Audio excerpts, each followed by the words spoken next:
सीताराम दोस्तों। अरण्य कांड में जब लक्ष्मण भैया ने सूप न खा के नाक और कान काट दिए तो वो जाती है अपने दो भाई खर और दूषण के पास, जो कि रावण के भी भाई थे लेकिन सगे नहीं। वहां जाकर दोस्तों उसने अपनी पूरी कहानी उन दोनों को बताई। वो दोनों बेचारे वहां से अपनी सेना लेकर आए राम जी और लक्ष्मण भैया को मारने के लिए। लेकिन यहाँ दोस्तों मामला थोड़ा उल्टा हो गया। राम जी ने खरदूषण और उनकी पूरी सेना का वध कर डाला। अब ये कहानी लेकर दोस्तों सूर्पनखा भागी रावण के पास। वहां जाकर उसने जैसे ही बताया कि खर और दूषण मारे गए तो रावण दोस्तों एकदम टेंशन में आ गया। उसने सोचा कि वो दोनों तो मेरे ही जैसे बलवान थे, उन्हें तो भगवान के सिवा कोई नहीं मार सकता।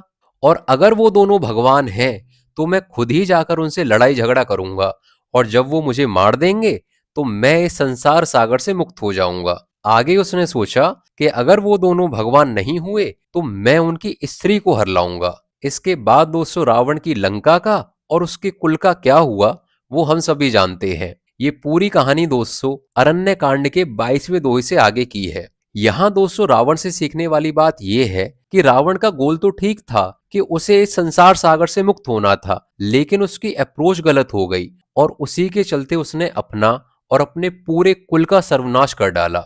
यहाँ दोस्तों रावण से सीखने वाली चीज ये है कि जब हमारे मन में कोई सवाल आता है, खासकर तब जब हम दुख झेल रहे होते हैं, तो हम भगवान, संत और शास्त्रों को गाली देने लगते हैं कि इनकी वजह से ही मेरे साथ ये सब हो रहा है, ये मुझे कठपुतली की तरह नचाते हैं, या मेरे जीवन में दुखों का कारण यही है। बल्कि दोस्तों हमारे जीवन में दुखों का कारण सिर्फ और सिर्फ हमारे कर्म है। रावण ने यह भी कहा था कि मैं इस शरीर से भजन नहीं कर सकता। क्यों? क्योंकि उसके कर्म और बुद्धि इतनी खराब हो चुके थे कि वो भजन नहीं कर सकता था। अब हमारे मन में दोस्तों जब सवाल आते हैं तो हम भी रावण बन जाते हैं, क्योंकि हम भी भजन नहीं कर सकते, भगवान के सामने अपनी गलतियां एक्सेप्ट नहीं कर सकते, क्योंकि हमें डर लगता है कि अगर गलतियां हमने एक्सेप्ट करी तो कहीं जो सजा हमें अभी मिल रही है वो कहीं और ज्यादा ना हो जाए। बाकी दोस्तों मैं आपसे यही कहना चाहूंगा कि मेरे पर्सनल एक्सपीरियंस है, जब आप किसी सवाल का जवाब ढूंढते हैं तो भगवान उसका जवाब या तो खुद आकर देंगे, या संत को भेज कर देंगे, या शास्त्रों को आपके पास भेजेंगे। आप शास्त्र के पास नहीं जाएंगे, शास्त्र ही चलकर आपके पास आएंगे। चाहे रामायण हो,